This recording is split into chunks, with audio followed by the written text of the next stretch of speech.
You show up early, you stay late. When someone needs help, you're the first to volunteer. When there's conflict, you're the peacemaker. You don't complain, you don't demand, you don't make things difficult. You've been told your whole life that this is what good people do. That kindness is strength, that being accommodating makes you likable, trustworthy, valuable. So you keep saying yes, you keep smoothing things over, you keep putting others first. And yet, somehow, you're still stuck.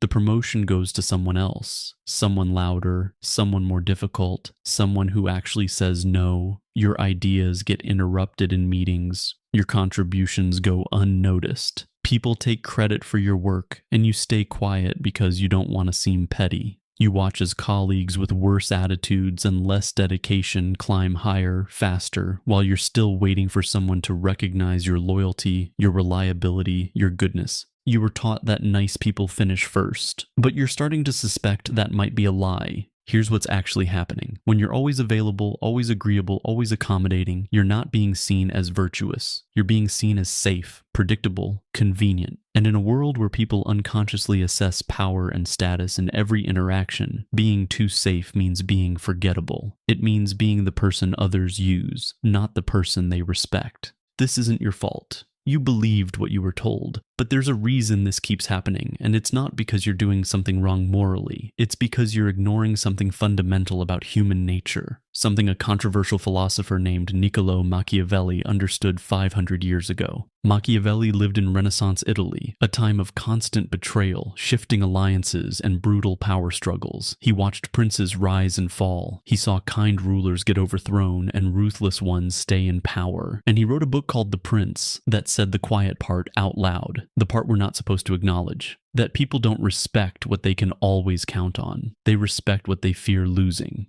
Now, before you think this is about becoming cruel or manipulative, hear me out. Machiavelli wasn't advocating evil. He was advocating realism. He was saying, look, here's how the world actually works, not how we wish it worked. And one of his most famous observations was this: it is better to be feared than loved, if you cannot be both.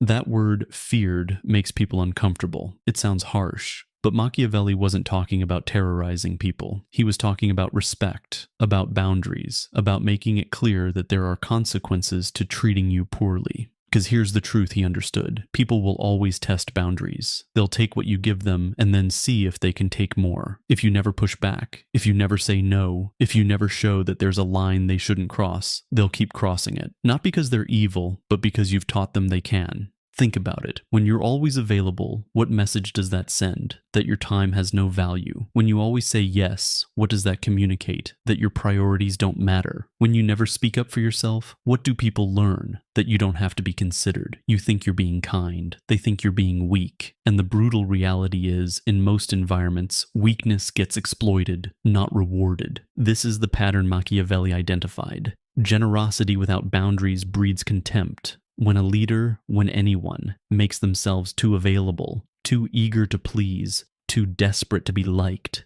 people stop valuing them. Why? Because value is tied to scarcity. When something is abundant, it becomes cheap. Your constant availability makes your time cheap. Your endless accommodation makes your opinion cheap. Your reflexive kindness makes your respect cheap.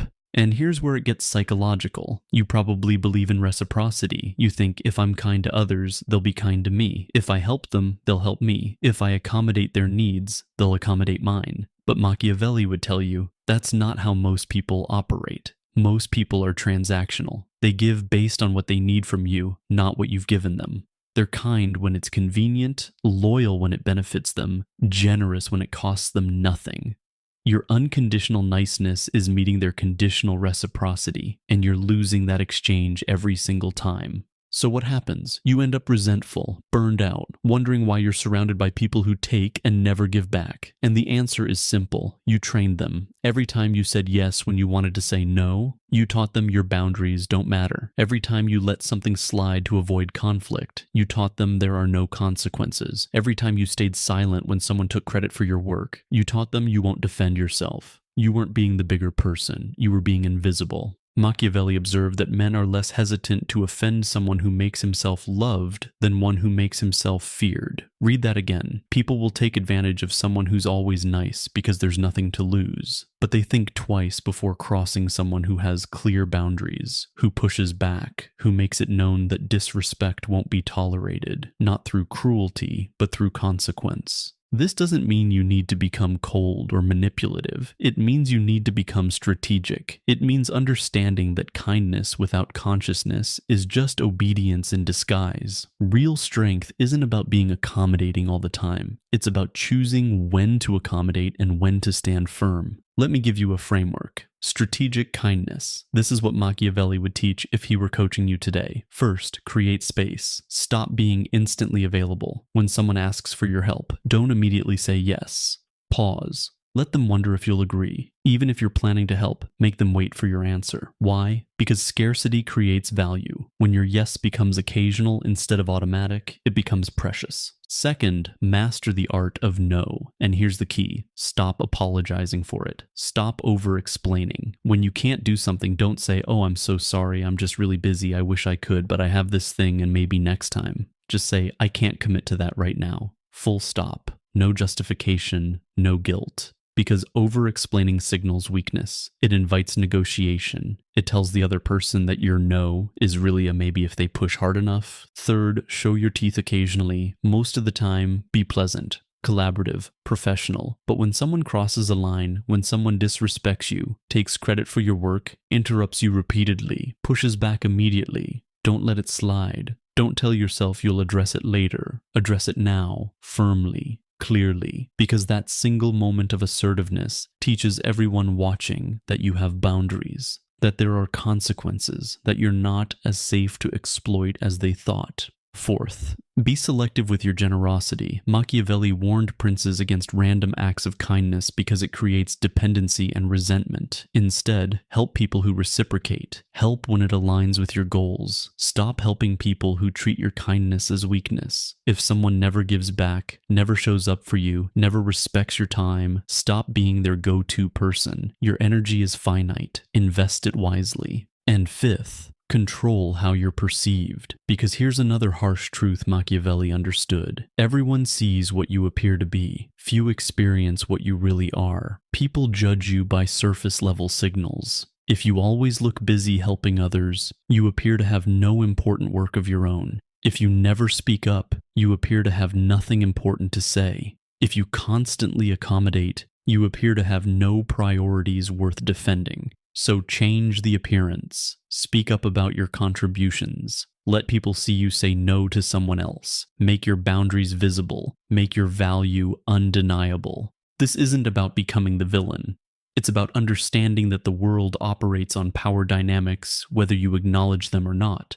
And ignoring how power works doesn't make you virtuous. It makes you vulnerable. You can be kind and boundaried, generous and selective, collaborative and assertive. These aren't contradictions.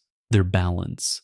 Think about the people you actually respect. Not the people you like or feel comfortable around, but the people you truly respect. Chances are, they're not pushovers. They're not people who say yes to everything. They're people who know their worth, defend their boundaries, and make you earn their time and energy. That respect you feel, that's what you're missing when you're too accommodating. Because respect isn't given to those who ask for nothing. It's given to those who demonstrate they deserve something. Machiavelli's lesson isn't about manipulation. It's about awareness. It's about recognizing that kindness is a choice, not a reflex. That accommodation is a strategy, not a default. That saying yes should serve you, not drain you.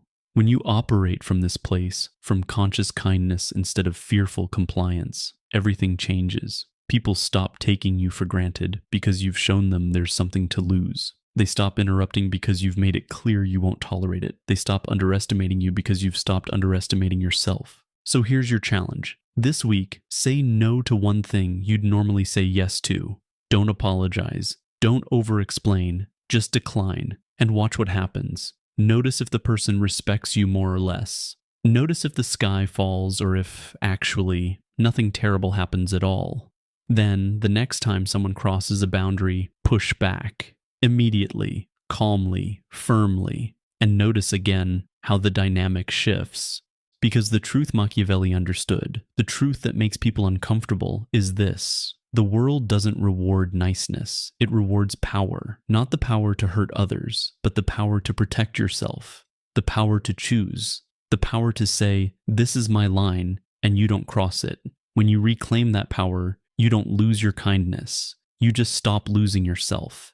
You don't have to choose between being good and being respected, but you do have to choose between being unconsciously nice and strategically kind, between being everyone's option and being someone's priority, between waiting for the world to reward your goodness and learning to command the respect you deserve. Machiavelli isn't teaching you to be feared through cruelty. He's teaching you to be respected through clarity, through boundaries, through the quiet confidence that says, I'm kind because I choose to be, not because I'm afraid not to be. And that difference changes everything.